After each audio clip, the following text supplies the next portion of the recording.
Good afternoon my dear students, welcome to Vande Bharat defence academy. आप लोगों का आप लोग चार सीरीज आप लोगों को मिल चुकी है वीडियो की। ये 5वीं सीरीज है। अब 5वीं सीरीज में हम लोग पढ़ेंगे, जैसा कि हम बोले थे, इलेक्ट्रो मैग्नेटो। कोशिश करेंगे दोनों कवर हो जाए, देखते हैं कहाँ तक होता है। क्वेश्चन हम लोग एक एक देखेंगे वहाँ से, ठीक है। तो आप लोग वीडियो को देखिए, जो 1 2 3 4 वीडियो आएंगे देखे थे हैं, इसमें किस जाता है और उसका क्या कहते हैं, भरपूर फ़ायदा उठाइए। एसएचएम और वेब का भी एक वीडियो बना है, उसको भी आप लोग देखिए।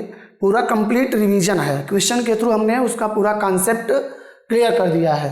बहुत बढ़िया, बहुत एकदम बेनिफिशियल वीडियो है, उसको भी आप लोग देखिए। मैकेनिक्स का पूरा वीडियो देखिए, हीट एंड हाइड्रोडायनेमिक्स का वीडियो बन चुका है, उसको देखिए।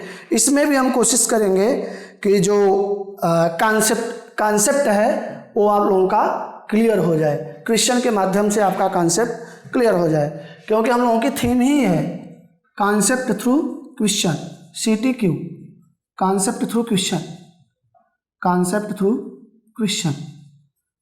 तो कॉन्सेप्ट के द्वारा हम लोग क्वेश्चंस, मतलब क्वेश्चन के द्वारा कॉन्सेप्ट हम लोग सीखेंगे। क्वेश्चन से लेंगे, उसके बाद उसका कॉन्सेप्ट से लेंगे, ठीक है। तो सबसे पहला क्वेश्चन है, पहला question, first question screen board पे है आपके। पहला क्वेश्चन देखिए, अब डायग्राम दिया हुआ है और उसमें पहला ऑप्शन है A1, दूसरा ऑप्शन है 2 और तीसरा ऑप्शन है 3 और चौथा ऑप्शन है D ऑप्शन है 4, ठीक है। तो इस तरह से एक स्फीयर बना है, hollow sphere, electric field lines हैं, इस तरह से जा रही हैं और क्या कहते हैं, ये है सीधे निकल जा रही है और एक इस तरह से आ रही है लाइन रेडियली। तो इसमें पूछ रहा है, एक समान विद्युत क्षेत्र में एक धातु के ठोस गोले को रखा गया है, बल रेखाएं दिखाए गए चित्र में किस पथ का अनुसरण करेंगे। This is your first question, ठीक है, फर्स्ट क्वेश्चन है। तो अब ये क्वेश्चन किस कॉन्सेप्ट पर आधारित है, पूछ रहा है इसमें से कौन विद्युत बल रेखाओं को प्रदर्शित करेगी। तो इलेक्ट्रो में पहला टॉपिक है, उस क्वेश्चन तो पढ़ाई का देख रहे हैं। तो जो इम्पोर्टेंट है एनडीए के लिए कि इलेक्ट्रोमैग्नेटो में सबसे इम्पॉर्टेंट टॉपिक क्या है, इम्पॉर्टेंट टॉपिक जिसको हम लोग पढ़ें कि ज़्यादा से ज़्यादा क्वेश्चन एनडीए का हो जाए। तो इलेक्ट्रोस्टैटिक्स उतना इम्पॉर्टेंट नहीं है, इलेक्ट्रोस्टैटिक्स उतना इम्पॉर्टेंट नहीं है। इसमें सिर्फ हम लोग कूलम्ब्स लॉ पढ़ेंगे, हो गया। कूलम्ब्स लॉ से इसमें क्वेश्चन आते हैं, ठीक है। इलेक्ट्रोस्टैटिक्स में गॉस लॉ अपने सिलेबस में नहीं है, गॉस लॉ से कोई क्वेश्चन जनरली इससे नहीं आता है एनडीए में। उसके बाद कैपेसिटर के बारे में थोड़ा सा हम लोग सीरीज और पैरेलल कंबाइनेशन, इससे क्वेश्चन पूछ लिया जाता है, ये क्या। हाँ, उसके बाद इलेक्ट्रोडायनेमिक्स थोड़ा इम्पॉर्टेंट है, ठीक है। करंट इलेक्ट्रिसिटी जिसको बोलते हैं, तो करंट इलेक्ट्रिसिटी, तो करंट इलेक्ट्रिसिटी आपका ये महत्वपूर्ण टॉपिक है, ये वेरी इंपॉर्टेंट है, इसी से मोस्टली आपके क्वेश्चन पूछे जाते हैं, ठीक है। करंट इलेक्ट्रिसिटी से रेजिस्टेंस के बारे में और ओम्स लॉ के बारे में और सीरीज पैरेलल कंबाइनेशन रेजिस्टेंस का बहुत सारे क्वेश्चन इससे पूछे जाते हैं, इसको हम लोग बारी बारी से देखेंगे, ठीक है। तो ये कॉन्सेप्ट कूलम्ब्स लॉ पे आधारित है। कूलम्ब्स लॉ मतलब कि definition of electric field lines. तो इलेक्ट्रिक फील्ड लाइंस की जो प्रॉपर्टी होती है वो आप लोगों को माइंड में रखना है। तो इलेक्ट्रिक फील्ड्स की दो प्रॉपर्टी होती हैं इलेक्ट्रिक फील्ड लाइंस की। Electric field lines comes from positive charge and end at negative charge. ठीक है, तो इलेक्ट्रिक फील्ड लाइन जो विद्युत बल रेखाएं हैं वो धनात्मक आवेश से निकल करके ऋणात्मक आवेश पर खत्म होती हैं। पहली प्रॉपर्टी ये है। दूसरी प्रॉपर्टी है इलेक्ट्रिक फील्ड लाइंस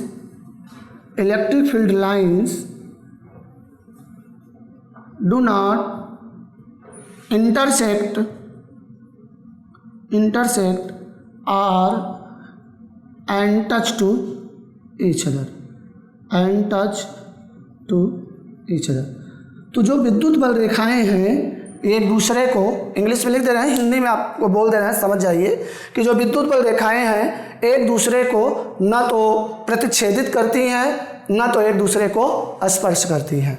अब पॉजिटिव से इलेक्ट्रिक फील्ड लाइन्स निकलती हैं पॉजिटिव आवेश से, और निगेटिव चार्ज पे ये खत्म होती है। ठीक है, पॉजिटिव से निकलेंगे निगेटिव पे खत्म होंगी।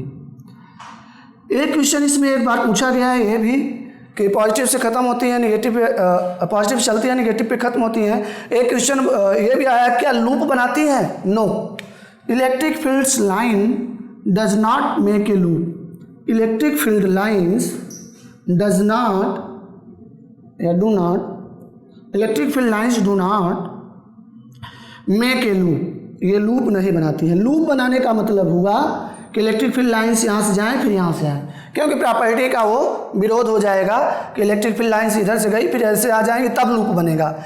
मैग्नेटिक फील्ड लाइन्स लूप बनाती हैं। एक क्वेश्चन एनडीएम क्वेश्चन पूछा गया है, जैसे बार मैग्नेट है, इधर नॉर्थ पोल है इधर साउथ पोल, तो magnetic field lines north pole से साउथ पोल की ओर जाती हैं, इस तरह से जाती हैं। लेकिन मैग्नेट के अंदर साउथ पोल से नॉर्थ पोल की ओर आती हैं, तो ये लूप बना लेती हैं। तो magnetic field lines make a loop. तो वेरी इंपॉर्टेंट ये क्वेश्चन एनडीए में पूछा गया है कि चुंबकीय बल रेखाएं, पिछले साल पूछा गया है कि चुंबकीय बल रेखाएं लूप बनाती हैं जबकि विद्युत बल रेखाएं लूप नहीं बनाती हैं। तो ये विद्युत बल रेखाओं के बारे में है, और ये कॉन्सेप्ट यहाँ पे लगेगा जो आपका क्वेश्चन है। ये कॉन्सेप्ट लगा के क्वेश्चन को हम लोग सॉल्व करेंगे। हॉलो स्फीयर है तो मेटल कंडक्टर होता है, हॉलो स्फीयर मेटेलिक कंडक्टर है। ठीक है, मेटेलिक कंडक्टर है, ये हॉलो स्फीयर है। तो अंदर कोई चार्ज नहीं है। जब अंदर कोई चार्ज इसके नहीं है, जो मेटल्स होते हैं, मेटल्स पे जो भी चार्ज होता है अगर उसको आप चार्ज देंगे, आवेश देंगे, तो मेटल पे चार्ज कहाँ आ जाता है? पूरा सरफेस पे आ जाता है। तो ये प्रॉपर्टी आप जानते रहिए कि सारा चार्ज कहाँ आ जाता है मेटल का? सरफेस पे। तो यहाँ पे कोई चार्ज नहीं है। तो मेटल के अंदर, मेटेलिक स्फीयर के अंदर there is no electric field lines, there is no electric field lines. तो मेटल के अंदर कोई इलेक्ट्रिक फील्ड लाइंस नहीं होंगी। तो ये भी आंसर गलत है और ये भी गलत है, दोनों आंसर गलत है। ये भी नहीं हो सकता, मेटल के अंदर इलेक्ट्रिक फील्ड लाइंस नहीं हो सकती, और ये भी नहीं हो सकता। ठीक है, उसके बाद बचा पहला और चौथा। ठीक है, तो मैं अंदर तो लाइन नहीं है, बाहर है। लेकिन एक चीज़ और है कि कोई भी हमने बताया था पॉजिटिव आवेश, तो इस तरह से मैग्नेटिक फील्ड लाइन्स इस तरह से निकलती हैं। अगर इस पर हम क्या कहते हैं, एक ऐसे कर्व खींच दें और इस पर टेंजेंट लें, तो टेंजेंट बनाएगा इलेक्ट्रिक फील्ड की डायरेक्शन। ठीक है, और ये परपेंडिकुलर इस तरह से, तो परपेंडिकुलर होती हैं, तो ये रेडियली निकलेंगी। इलेक्ट्रिक फील्ड लाइन्स कैसे निकलेंगी? रेडियली निकलेंगी। तो इलेक्ट्रिक फील्ड लाइन्स अगर रेडियली निकलेंगी तो ये तो हो नहीं सकता, ये कैसा है? ये लीनियर है। तो इलेक्ट्रिक फील्ड लाइन्स रेडियली निकलेंगी, तो इसका fourth is the correct option. ठीक है, तो फोर्थ ऑप्शन इसका क्या कहते हैं? करेक्ट होगा पहले क्वेश्चन का। ठीक, तो ये कॉन्सेप्ट है इसका। सेकंड क्वेश्चन भी इसी कॉन्सेप्ट पे आधारित है। सेकंड क्वेश्चन जो हम लोग देखेंगे वो भी इसी कॉन्सेप्ट पे आधारित है। ये भी मैं बता देना चाहता हूँ कि इसमें आपका केवल रिवीजन हो रहा है। इस जितने भी वीडियो सीरीज पढ़ रही है, you are able to revise your syllabus in very short span of time। तो 5-6 वीडियो में, मतलब कि 5-6 घंटे में 7 घंटे में आप अपने पूरे फिजिक्स का एक इम्पॉर्टेंट पार्ट रिवाइज कर लेंगे। ऐसा नहीं है कि सारा रिवीजन हो जाएगा, लेकिन एक इम्पॉर्टेंट पार्ट जिससे कम से कम 60% क्वेश्चन आप अटेम्प्ट कर सकते हैं। ठीक है, तो इसलिए ये जो वीडियो है उन्हीं को समझ में आएगा जो एक बार पढ़ चुके हैं। This is only revision purpose. तो हम लोग जो बेसिक कॉन्सेप्ट उसके पीछे है वो हम लोग एक्सप्लेन कर दे रहे हैं, लेकिन ये जो पर्पज़ है वीडियो का ओनली रिवीजन है। ये नहीं है कि इससे आपको हम पढ़ा रहे हैं। ठीक है, आप पहले से पढ़े हैं तभी आपका क्लियर होगा। ठीक है, आते हैं सेकेंड क्वेश्चन पे। सेकेंड क्वेश्चन देखिए, तो सेकेंड क्वेश्चन व्हाइट बोर्ड पर है आपके। Electric field inside a perfectly conducting hollow object is. पूर्ण रूप से चालित खोखले वस्तु के भीतर वैद्युत क्षेत्र होता है। अभी हमने बताया कि अगर कोई कंडक्टर है तो हॉलो कंडक्टर है तो इसके अंदर चार्ज क्या है, अंदर चार्ज है 0, और जब अंदर चार्ज है 0 तो यहाँ इलेक्ट्रिक फील्ड कितना होगा 0। जब चार्ज ही नहीं है तो इलेक्ट्रिक फील्ड भी वहाँ पे क्या हो जाएगा 0 हो जाएगा। तो गॉस लॉ से इसको हम लोग समझते हैं, लेकिन आप लोग याद रखिए कि हॉलो स्फीयर के अंदर इलेक्ट्रिक फील्ड क्या होता है 0 होता है। तो इसका ऑप्शन क्या हो जाएगा सी। ठीक है, तो 0 हो जाएगा। एक क्वेश्चन नंबर 2 हो गया। आते हैं क्वेश्चन नंबर 3 पे। Question number 3 is question number 3। तो question number 3 is totally based on the Coulomb's law. Coulomb's law, तो कूलॉम का नियम, कूलॉम का नियम आप लोग जानते हैं। कूलॉम्स लॉ, कूलॉम्स लॉ क्या है? कूलॉम का नियम, कूलॉम का नियम होता है दो चार्ज बॉडी Q1 और Q2 r दूरी पर रखे हुए हैं तो उनके बीच जो फोर्स लगता है Q1 Q2 अपॉन r², ये होता है। तो two charge body, if two charge body are placed a distance r, then force between two charge bodies will be equal to F is equal to K into Q1 Q2 upon r², जहाँ K की value होती है 9 into 10 की power 9 Newton metre square पर coulomb square. तो K की unit dimension भी पूछ लेता है, आप लोग इसको भी ध्यान दीजिएगा। ठीक है, इसी K को हम लोग लिखते हैं 1/4 pi epsilon not. Epsilon not is the permittivity of free space, permittivity of free space. ठीक है, ये परमिटिविटी होती है, विद्युतशीलता। तो K Q1 Q2 upon r²। तो कूलॉम्स लॉ बिल्कुल आप एकदम रटे रहिए, इससे भी क्वेश्चन डायरेक्ट आते हैं। और ये जो थर्ड क्वेश्चन है ये एनडीए में आया हुआ क्वेश्चन है। ठीक है, तो एकदम ये ना सोचिए कि एनडीए में एकदम आसान क्वेश्चन आता है, एकदम सरल क्वेश्चन आता है, एकदम कॉन्सेप्चुअल आता है। या तो कॉन्सेप्ट आएगा, अगर न्यूमेरिकल्स भी आएगा तो बहुत ईजिली, एकदम ईजी न्यूमेरिकल्स रहेगा। कूलॉम्स का नियम कब वैलिड है? तो यहाँ पे लिमिटेशंस जो हैं इसकी कूलॉम्स के नियम की, ये लिमिटेशंस है। चार्ज कैसा होना चाहिए? पॉइंट चार्ज, चार्ज होना चाहिए पॉइंट चार्ज। ठीक है, तो उनके जो आप चार्ज लेंगे वो पॉइंट चार्ज लेंगे। और charge must be static, relative velocity of charges is equal to 0। तो चार्ज का जो सापेक्ष वेग होगा वो 0 होगा। या तो स्थिर अवस्था में है, अगर मूव कर रहे हैं, चल रहे हैं दोनों चार्ज, तो दोनों की वेलोसिटी क्या होनी चाहिए? सेम होनी चाहिए। अगर कोई चार्ज अलग वेलोसिटी चल रहा है या अलग वेलोसिटी चल रहा है, अगर रिलेटिव वेलोसिटी वहाँ पर है तो you can not apply the Coulomb's law. Coulomb's का लाभ तभी अप्लाई कर सकते हैं, तो ये भी काफ़ी इंपॉर्टेंट है लिमिटेशंस कूलॉम के नियम की, तो ये आप लोग मेमोराइज रखेंगे। कूलॉम का नियम तभी वैध है जब दोनों आवेश बिंदु आवेश हों और उनके बीच सापेक्ष वेग जो है वो 0 हो। Relative velocity must be 0। They will have the velocity, they may have the velocity but relative velocity must be 0। Okay, चलिए, तो थर्ड क्वेश्चन का अगर हम सॉल्यूशन लगे तो अगर Q1 Q2 नहीं बदल रहा है, Q1 Q2 नहीं बदल रहा है, K तो कांस्टेंट पहले से है, तो यह प्रोपोर्शनल टू 1/r²। तो F1/F2 इज इक्वल टू हो जाएगा R2 बाई R1 का whole square.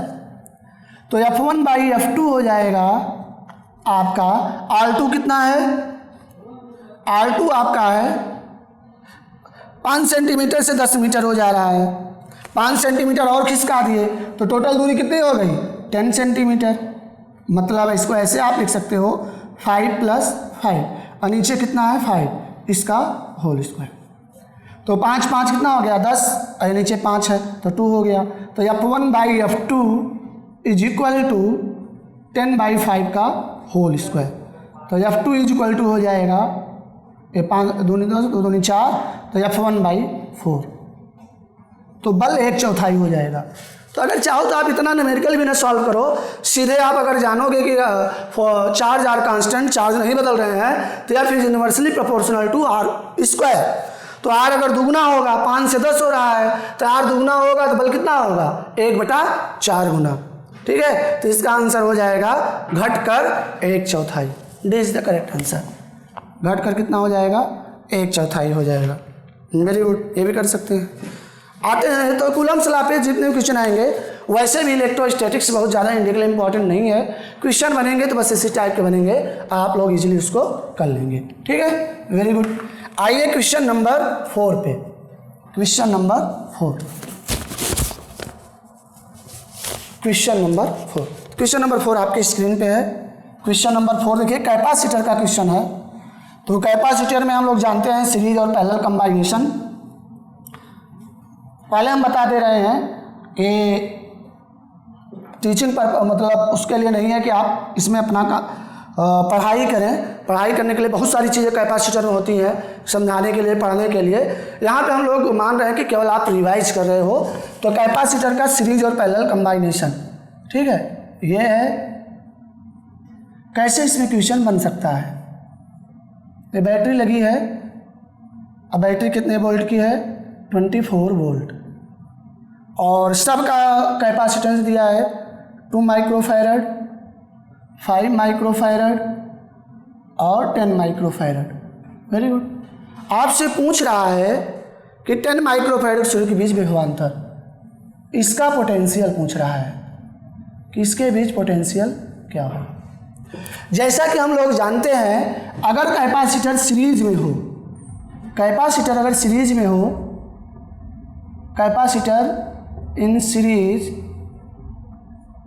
Flow of charge will be same. सभी कैपेसिटर के लिए आवेश की मात्रा बराबर होगी। दूसरा, पोटेंशियल में भी डिफरेंट, पोटेंशियल डिफरेंट हो सकता है, लेकिन क्या कहते हैं, चार्ज सब पे क्या जाएगा, समान जाएगा। ठीक है, तो यहाँ से हम लोग निकाल लेंगे, सीरीज कंबाइनेशन है तो यहाँ से हम लोग निकाल लेंगे इक्विवेलेंट कैपेसिटेंस, इक्विवेलेंट कैपेसिटेंस। तो तुल्य प्रतिरोध, प्रतिरोध नहीं, तुल्य धारिता। तो तुल्य धारिता आपकी हो जाएगी तुल्य धारिता। तो तुल्य धारिता आप लोग निकालेंगे 1/C is equal to 1/C1 plus 1/C2 plus 1/C3। तो 1/C इज इक्वल टू हो जाएगा 1/2 प्लस 1/5 प्लस 1/10। आप इसको इजीली सॉल्व कर सकते हैं। C यहाँ से निकल आएगा, और जैसे ही C निकल आएगा, Q बराबर क्या होता है, C इंटू V। जब इक्विवेलेंट कैपेसिटर इसका निकल जाएगा, C निकल आएगा, तो V आपको मालूम है, तो Q is equal to C into V। तो यहाँ से आप लोग निकाल सकते हैं। कितना आएगा, ये सॉल्व कर सकते हैं आप। हम डायरेक्ट सॉल्व करते हैं बिना एलसीएम लिए। 5 × 10 = 100, 100 आ जाएगा, और ये हो जाएगा आपका 50, हाँ 50 आ जाएगा, 20, या एलसीएम लेके ही कर लो, कोई दिक्कत नहीं है। तो आपका आ जाएगा 2 5 10 का एलसीएम 10 आ जाएगा, यहाँ आ जाएगा 5, यहाँ आ जाएगा 2, यहाँ हो जाएगा 1। ठीक है, तो कितना आ जाएगा, 5 2 7 1 8। तो C इज इक्वल टू आ जाएगा 10/8। तो C इज इक्वल टू 10/8, यहाँ से C निकाल सकते हैं, और जब C निकल आ जाएगा तो Q is equal to CV, Q is equal to CV। वहाँ से आप Q निकाल लेंगे, तो 10/8 है, तो Q इज इक्वल टू हो जाएगा 10/8 इंटू V। V कितना है 24, तो ये 3, तो Q इज इक्वल टू आपका आ जाएगा 30 माइक्रो कूलम।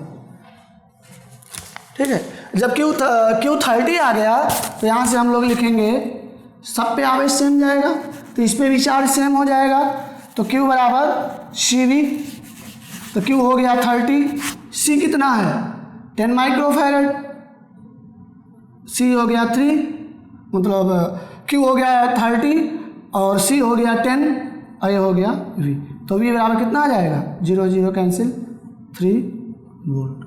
ठीक है, तो इस तरह से आप कैलकुलेशन कर सकते हैं। तो ये सीरीज का एक क्वेश्चन है, कैपेसिटर जब सीरीज में हो, और जब पैरेलल में होता है कैपेसिटर तब भी आप लोग जानते हो कि अगर कोई कैपेसिटर पैरेलल में हो तो इसका क्या होता है C equivalent is equal to C1 plus C2। तो सीरीज और पैरेलल कंबाइनेशन पे कोई क्वेश्चन पूछेगा तो आप उस कंसेप्ट को सॉल्व कर सकते हैं। Very good. आइए क्वेश्चन नंबर 5 पे, क्वेश्चन नंबर 5। ठीक, तो क्वेश्चन नंबर 5 क्या कह रहा है देखते हैं। क्वेश्चन नंबर 5, क्वेश्चन नंबर 5 में है non conductor whose polarization is caused by an electric field और नॉन एस, अचालक जिसमें ध्रुवण वैद्युत क्षेत्र द्वारा उत्पन्न होता है कहे जाते हैं। तो कोई भी अचालक हो, नॉन कंडक्टर हो, अगर यहाँ पे इलेक्ट्रिक फील्ड अप्लाई करेंगे, इलेक्ट्रिक फील्ड अप्लाई करेंगे तो इधर पॉजिटिव अगर इधर आवेश है तो यहाँ आ जाएगा निगेटिव और इधर आ जाएगा पॉजिटिव। एक इसके अंदर electric field internal electric field generate हो जाएगी जो एक्सटर्नल इलेक्ट्रिक फील्ड का अपोज करेगी। ठीक है, तो इसको बोला जाता है डाई इलेक्ट्रिक, परावैद्युत माध्यम, परावैद्युत माध्यम। ठीक है, तो इसको परावैद्युत माध्यम बोलते हैं, तो डाई इलेक्ट्रिक्स बोलते हैं। तो इसका आंसर होगा डाई इलेक्ट्रिक्स। अगर किसी नॉन कंडक्टर को इलेक्ट्रिक फील्ड के द्वारा पोलराइज्ड करते हैं, उसमें पॉजिटिव नेगेटिव चार्ज ले आते हैं, तो इसे बोला जाता है डाई इलेक्ट्रिक्स। तो डाई इलेक्ट्रिक्स का कॉन्सेप्ट भी आप लोग याद रखिए। किसी कंडक्टर को एक बार क्वेश्चन पूछा गया, इसी में यही कॉन्सेप्ट थोड़ा सा घुमा के पूछा गया है कि कैसे नॉन कंडक्टिंग मटेरियल को कैसे कंडक्टिंग बनाया जाता है। तो नॉन कंडक्टिंग मटेरियल को स्टैटिक इलेक्ट्रिक फील्ड लगा करके, एक्सटर्नल इलेक्ट्रिक फील्ड लगा करके आप उसको थोड़ा बहुत कंडक्टिंग बना सकते हैं। तो ये भी क्वेश्चन एक बार पूछा गया है। ठीक है, क्वेश्चन नंबर 5 भी ओवर हो गया। आते हैं क्वेश्चन नंबर 6 पे, क्वेश्चन नंबर 6। ठीक है, क्वेश्चन नंबर 6 का कॉन्सेप्ट देखते हैं। क्वेश्चन नंबर 6 है करंट इलेक्ट्रिसिटी पे। क्वेश्चन नंबर 6 है करंट इलेक्ट्रिसिटी पे, करंट इलेक्ट्रिसिटी। तो क्वेश्चन नंबर 6 आपके स्क्रीन पे है। तो क्वेश्चन नंबर 6 में पूछा है नीचे दिए गए परिपथ पर विचार कीजिए। The equivalent resistance of the circuit will be, परिपथ का तुल्य प्रतिरोध क्या होगा। परिपथ का तुल्य प्रतिरोध आपको निकालना है और इसमें आप लोग मास्टर हैं। ठीक है, I know, you know very well, और ये भी क्वेश्चन एनडीए में आया हुआ है। तो ऐसे क्वेश्चन एनडीए में आते हैं, आप एक्सपेक्ट कर सकते हैं। यहाँ है आपका, ये भी रेजिस्टेंस है, ये है 2 ओम, ये है आपका 4 ओम, और ये है 6 ओम, और ये है 8 ओम। ठीक है, तो इसका ए और बी कुछ भी कोई पॉइंट है, ए और बी के बीच तुल्य प्रतिरोध होगा। तो this is the कंबाइनेशन of series and parallel. ये किस में है, ये है पैरेलल, ये पैरेलल कंबाइनेशन है, समांतर क्रम में। रेजिस्टेंस किस में, समांतर। और फिर ये दोनों, ये और ये दोनों किस में आ जाएंगे, ये आ जाएगा सीरीज। जब समांतर क्रम का इक्विवेलेंट निकाल लोगे फिर ये इक्विवेलेंट इसके साथ किस में हो जाएगा, सीरीज में हो जाएगा, श्रेणी क्रम में। ये तीनों समांतर क्रम में है। जब इसका इक्विवेलेंट निकल आएगा तो ये और ये किस में आ जाएंगे, सीरीज में। तो इसमें दोनों कॉन्सेप्ट है। तो सीरीज के लिए पैरेलल के लिए हम लोग कैसे सॉल्व करते हैं, 1/r is equal to 1/r1 plus 1/r2 plus 1/r3, चाहे जहाँ तक। ये किसके लिए है, पैरेलल के लिए। पैरेलल सीरीज के लिए क्या होता है, सीरीज के लिए हम लोग लिखते हैं R equivalent is equal to R1 plus R2 plus R3। तो ये आप हो जाता है सीरीज के लिए। तो ये पैरेलल के लिए और ये सीरीज के लिए, जितना भी हो, हम 3 के लिए लिखे हैं, आप चार्ज के लिए। तो 1/r इक्विवेलेंट हो जाएगा 1/2 प्लस 1/4 प्लस 1/6। ठीक है, तो यहाँ से R इक्विवेलेंट आप सॉल्व कर सकते हैं। R इक्विवेलेंट कितना आएगा, 6 4 2 6 का ले लीजिए, 4 दूनी 8 6, हम वैसे ही कर लीजिए जैसे आपकी मर्जी हो। एलसीएम से भी कर सकते हैं। ये हो जाएगा 24 प्लस 8, तो 12 8 20 30 50 54 बाई 48, तो ये हो जाएगा 48/54। तो 2 से काट दीजिए, 24/27। ठीक, R इक्विवेलेंट। ठीक है, तो R इक्विवेलेंट 1/R इक्विवेलेंट, तो ये आ जाएगा जितना भी है 54/48। इसे सॉल्व कर लीजिए। 24 12 8 20 और कितना है 24 है। अच्छा 12 8 20 तो 24 44। ठीक है, तो इसको आप इजीली सॉल्व कर सकते हैं, इसमें कोई अब दिक्कत नहीं है। आप ये तुल्य प्रतिरोध आ जाएगा इसका, और फिर इसको जोड़ देंगे, दोनों कर को सीरीज में है, तो आपका आंसर आ जाएगा। ठीक है, तो बहुत ज़्यादा ऐसे सॉल्व करने की कोई ज़रूरत नहीं है। आते हैं क्वेश्चन नंबर 7 पे। क्वेश्चन नंबर 7th क्वेश्चन देखिए।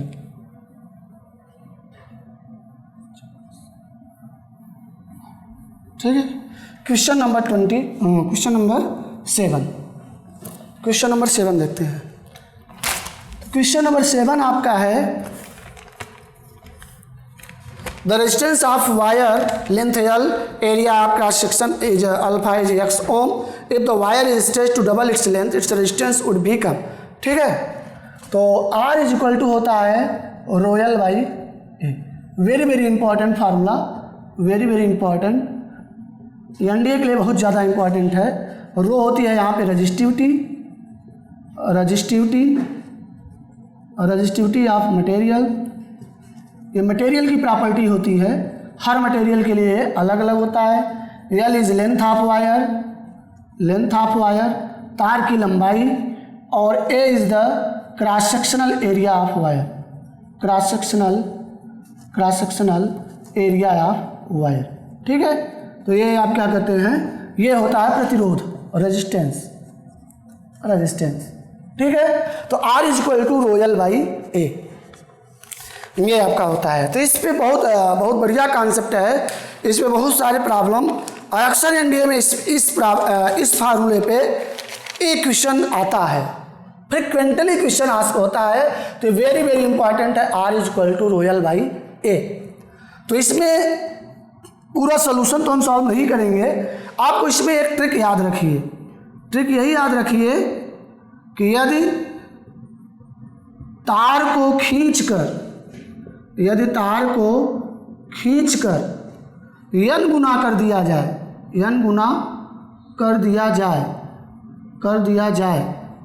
तो जो प्रतिरोध आएगा वो R2 या R dash n square R1 के बराबर हो जाएगा।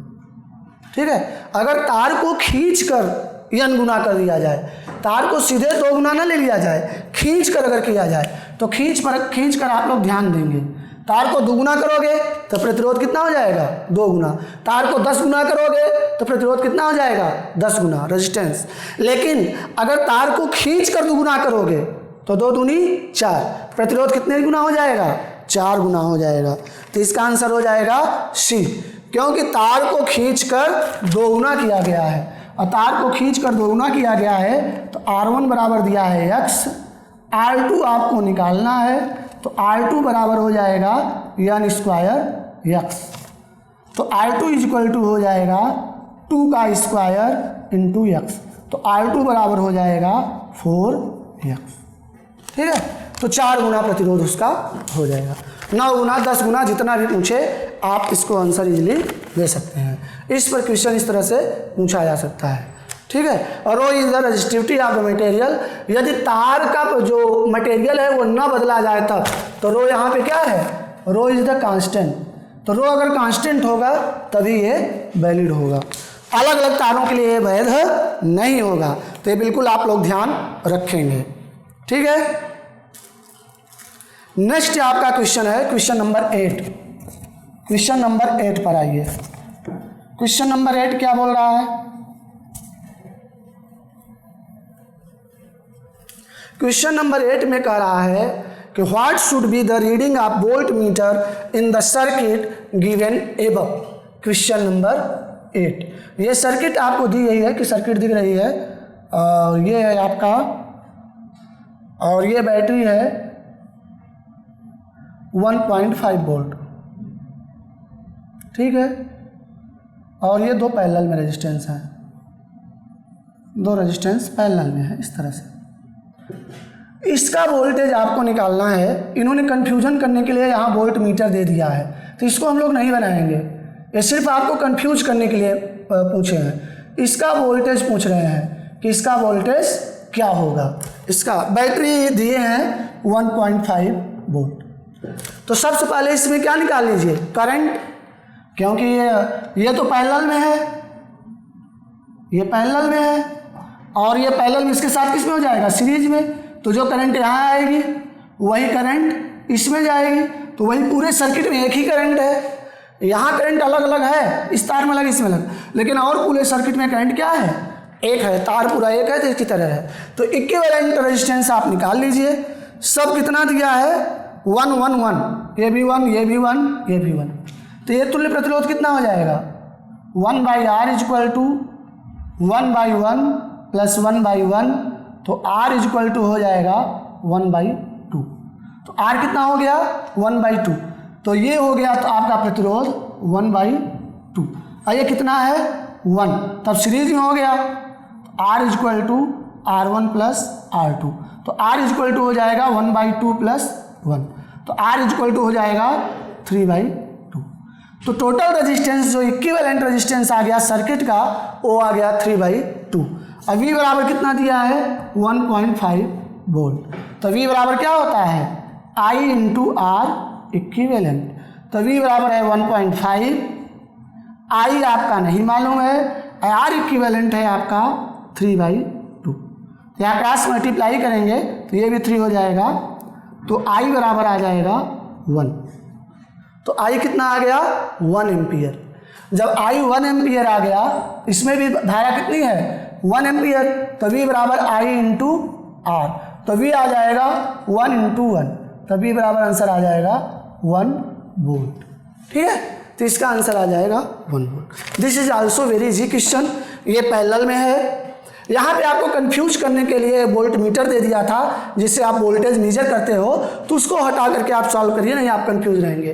तो इस वोल्ट मीटर को हटा दीजिए, तुल्य प्रतिरोध निकाल लीजिए, इक्विवेलेंट रेजिस्टेंस, और इक्विवेलेंट रेजिस्टेंस जैसे ही निकालेंगे I आ जाएगा, और जब करंट आ जाएगा तो सभी में करंट सीरीज में है, बराबर जाएगा। ये पैरेलल में है, सीरीज में है इसके साथ, जो करंट यहाँ है वही करंट यहाँ है, तो I बराबर आ गया 1 एम्पियर, और उसी I की वैल्यू क्या करते हैं, पुट कर दोगे V बराबर I इंटू R में, तो R इसका 1 है, I भी 1 है, तो V भी कितना आ जाएगा, 1 वोल्ट। तो इसका आंसर हो जाएगा 1 वोल्ट। तो सी इज द करेक्ट आंसर। ठीक है, तो ये समझ में आ गया। आते हैं क्वेश्चन नंबर 9 पे। क्वेश्चन नंबर 9, ठीक है। तो ये सब सारे कॉन्सेप्ट क्वेश्चन आते हैं, इसलिए आप लोगों का कॉन्सेप्ट क्लियर होना चाहिए। सीरीज कंबाइनेशन, पैरेलल कंबाइनेशन, और सीरीज पैरेलल कंबाइनेशन का कैसे उपयोग करते हैं, और बहुत ज़्यादा इंपॉर्टेंट फार्मूला ये है रॉयल बाई ये, बिल्कुल आप इसको रिवाइज करके जाइएगा। ठीक है, और एक आध क्वेश्चन भी हमने करा दिया। तो क्वेश्चन नंबर 9, क्वेश्चन नंबर 9 देखते हैं। तो क्वेश्चन नंबर 9 है करंट इलेक्ट्रिसिटी का ही है, आपको दिया है an electric heater is rated 1500 watt, तो इसका पावर कितना है 1500 वाट, ठीक है। If electric cost is r per 2 kilowatt hour, तो 2, ठीक है, RS 2 per kilo watt hour. Kilowatt hour को ही बोला जाता है यूनिट। जो घरों में आप लोग बिजली यूज करते हो, कहते हो कि कितने यूनिट एक दिन में खर्च हुआ, तो ये यूनिट का खर्च है। तो ये आपका आ जाएगा 1500 वाट है, पावर कितना है 1500 वाट, और यूनिट कितना 2 रुपये पर यूनिट खर्च हो रहा है। और इस हीटर को कितना जलाया जा रहा है 10 घंटे हीटर के जलने पर ऊर्जा की लागत होगी, ठीक है, 10 घंटे। तो टाइम बराबर कितना दिया है 10 आवर। तो यूनिट निकालने के लिए आप लिखेंगे पावर इनटू टाइम, और टाइम किस में होना चाहिए आवर्स में, ठीक, घंटों में होना चाहिए, घंटा में, और डिवाइडेड बाई 1000। अब पावर किस में होना चाहिए, ये वाट में होना चाहिए, इसी को बोला जाता है यूनिट। तो पावर कितना है 1500 इंटू टी कितना है 10 आवर, और डिवाइड बाई 1000, 0 0 कैंसिल हो गया, ये भी, तो आ गया है आपका 15 यूनिट। तो 10 घंटा अगर एक दिन में हीटर चलता है तो 15 यूनिट आएगा, और 1 यूनिट का खर्चा कितना है 2 रुपये। तो टोटल यूनिट कितना हो जाएगा, टोटल स्पेंड, तो टोटल स्पेंड हो जाएगा यूनिट इंटू रुपये। तो यूनिट कितना है 15 इंटू 2, तो आ जाएगा 30 रुपीज़। तो एक दिन के हीटर का खर्चा आएगा 13 रुपीज़। तो ये भी घरेलू विद्युत हाउस होल्ड इलेक्ट्रिसिटी से बारे में है। हाउस होल्ड इलेक्ट्रिसिटी में और चीज़ें पूछता है। फ्यूज़ के बारे में आप पढ़ लीजिए कि फ्यूज़ क्या होता है। फ्यूज़ लगाया जाता है कि जिससे उससे ज़्यादा करंट घरों में ना जा पाए। Fuse is used to protect the circuit of the house में जो वायरिंग है उसको बचाने के लिए, हाउस में जो वायरिंग है उसको बचाने के लिए कि उसको नष्ट न हो पाए, फ्यूज लगाया जाता है। और एक लगाया जाता है अर्थिंग। तो earthing is used for the safety of user. तो ये दोनों क्वेश्चन भी एनडीए में आए हुए हैं। तो यूजर की सेफ्टी के लिए अर्थिंग लगाया जाता है, और फ्यूज लगाया जाता है अप्लायंसेस की सेफ्टी के लिए, जिससे जो अप्लायंस आप यूज कर रहे हैं अगर ज़्यादा करंट आ जाए तो वो खराब ना हो। आते हैं क्वेश्चन नंबर 10 पे। Very good. क्वेश्चन नंबर 10 होता है, ठीक है, क्वेश्चन नंबर, एक बार किलोवाट आवर पूछ लिया गया क्योंकि 1 किलोवाट आवर किसके बराबर होता है। एक बार ये भी क्वेश्चन आ गया है कि 1 किलोवाट आवर किसके बराबर होता है, ठीक है। तो 1 किलोवाट आवर होता है आपका, 1 किलोवाट को लिखेंगे, आवर को लिखेंगे, ये वाट हो जाएगा 1000 इंटू आवर में कितने सेकंड होते हैं, एक घंटा में 3600 सेकंड। तो ये हो जाएगा 3.6 इंटू 10⁶ जूल, ठीक है। तो ये भी एक बार क्वेश्चन पूछा गया है, आप लोग चेक कर लीजिएगा वो किलोवाट और आवर किसके बराबर होता है। तो question number 10, the main power supply in India is at 220 volt where that in the US is 110 volt. Which one among the following statement is regard is correct, ठीक है। तो 10वां क्वेश्चन का A option, B option, C option और D option. तो 110 volt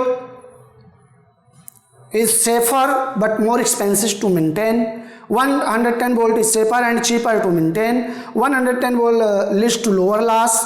110 works better at higher latitude. इस पे आते हैं हम लोग।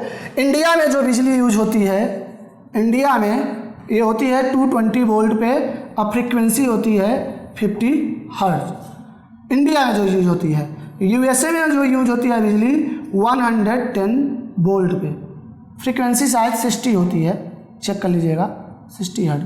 तो फ्रिक्वेंसी से मतलब नहीं है, इससे मतलब नहीं है, ये वोल्ट। तो इंडिया 220 वोल्ट और यूएसए में 110 वोल्ट। क्या कारण है कि यूएसए में 110 वोल्ट यूज होता है और इंडिया में 220? अगर 110 वोल्ट लेंगे, V बराबर होता है I इंटू R। अगर आपको सेम करंट, उतना ही करंट निकालना है तो कम वोल्टेज लेंगे तो कम रेजिस्टेंस चाहिए फॉर सेम करंट। अगर आपको वायर से उतना ही करंट फ्लो कराना है जितना कि अमेरिका में फ्लो कराना है, तो आप वोल्टेज कम लेंगे तो रेजिस्टेंस भी क्या हो जाएगा, कम हो जाएगा। और रेजिस्टेंस अगर कम होगा, रेजिस्टेंस कम होगा तो वायर क्या होगा, महंगा होगा। क्योंकि सबसे अच्छी कंडक्टिविटी किसकी होती है, औरम की, गोल्ड मतलब सोने की। सोना के बाद चांदी होता है, चांदी के बाद आपका एल्यूमिनियम होता है। सबसे ज़्यादा कंडक्टर सोना होता है, वो चांदी होता है शायद, ये चांदी होता है, फिर सोना होता है, एल्यूमिनियम होता है। तो एक कंडक्टिविटी में आप क्या कहते हैं, अगर देखेंगे तो चांदी सोना यूज करेंगे। और चांदी सोना जब यूज करेंगे तो ये तो यूज हो नहीं सकता, दैट इज़ वेरी कॉस्टली। हम लोग एल्यूमिनियम यूज करते हैं। तो हाई मतलब लो रेजिस्टेंस का वायर यूज होगा तो ये कॉस्टली पड़ जाएगा, मतलब बहुत ज़्यादा कॉस्टली हो जाएगा। तो अमेरिका बियर कर सकता है, इंडिया उतना बियर नहीं कर सकता है, इसलिए वहाँ पर 110 वोल्ट। तो 110 वोल्ट वो यूज क्यों करता है, फॉर सेफ्टी, फॉर सेफ्टी, ठीक है। तो सेफ्टी के लिए यूज करता है इंडिया, मतलब यूएसए की यूज करता है सेफ्टी के लिए, कि उसकी सेफ्टी हो जाए, ठीक है। तो वार यूजेस द सेफ्टी। सेफ्टी क्यों है, जैसे मान लीजिए क्या कहते हैं, आप लोग 12 वोल्ट का, 12 वोल्ट ह्यूमन करंट होता है, ये ह्यूमन 12 वोल्टेज ह्यूमन का होता है। अगर 12 वोल्ट तक कोई चाहे एसी या डीसी आप टच करेंगे तो आपको करंट फील नहीं होगा, लेकिन अगर 12 वोल्ट से ज़्यादा होगा तो आप करंट फील करेंगे। 220 वोल्ट आपको ज़्यादा धक्का देगा, इससे आपको मरने की संभावना बढ़ जाएगी। लेकिन 110 वोल्ट और सेफर है, तो यूजर के लिए ये क्या है, सेफ है। जितने कम वोल्टेज पर आप बिजली लोगे उतने ही सेफर रहेगा। 12 वोल्ट हो जाएगा सबसे आसान, कहीं भी फैन तार बिगड़ा तुरंत जाएंगे हम लोग जोड़ देंगे, करंट मारेगा ही नहीं। लेकिन 12 वोल्ट यूज करने के लिए वेरी लो रेजिस्टेंस, और वेरी लो रेजिस्टेंस, उतना रेजिस्टेंस पॉसिबल नहीं है, इसलिए हम लोग वहाँ तक यूज नहीं कर पाते। लेकिन अमेरिका यूज करता है because he is rich country. America rich country है, इसलिए वो लोग 110 वोल्ट यूज करते हैं अपने यूजर के सेफ्टी के लिए, ठीक है।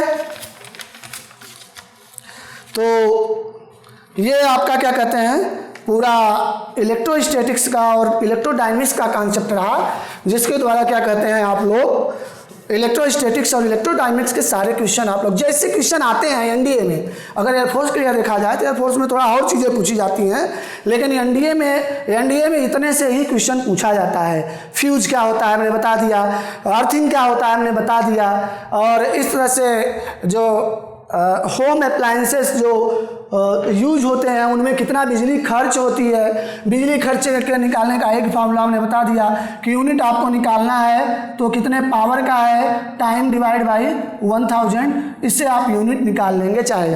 अटी हमेशा आवर में होना चाहिए।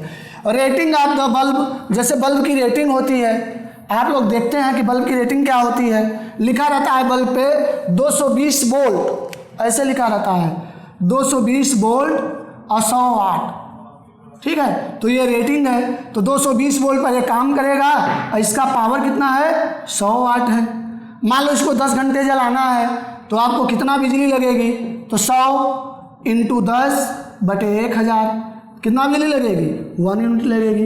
1 यूनिट की बिजली खर्च कितना आता है अपने यहाँ, गांव में 2-3 रुपये आता है, शहर में 6-7 रुपये आता है। तो 10 घंटे बल्ब जलाएंगे तो आपको 6-7 रुपये खर्च होगा। तो इस प्रकार के क्वेश्चन आप पूछे जाते हैं। तो टाइम बहुत ज़्यादा हो गया है, वीडियो का समय हो गया है, तो नेक्स्ट टॉपिक इसमें वो है, देखिए नेक्स्ट वीडियो लेक्चर में हम लोग इसको डिस्कस करेंगे, मैग्नेटो वाला टॉपिक। तो मैग्नेटिक्स वाला टॉपिक पूरा आगे हम लोग डिस्कस करेंगे। ये इलेक्ट्रोस्टैटिक्स और इलेक्ट्रोडायनेमिक्स का चैप्टर आप लोगों का और हो गया।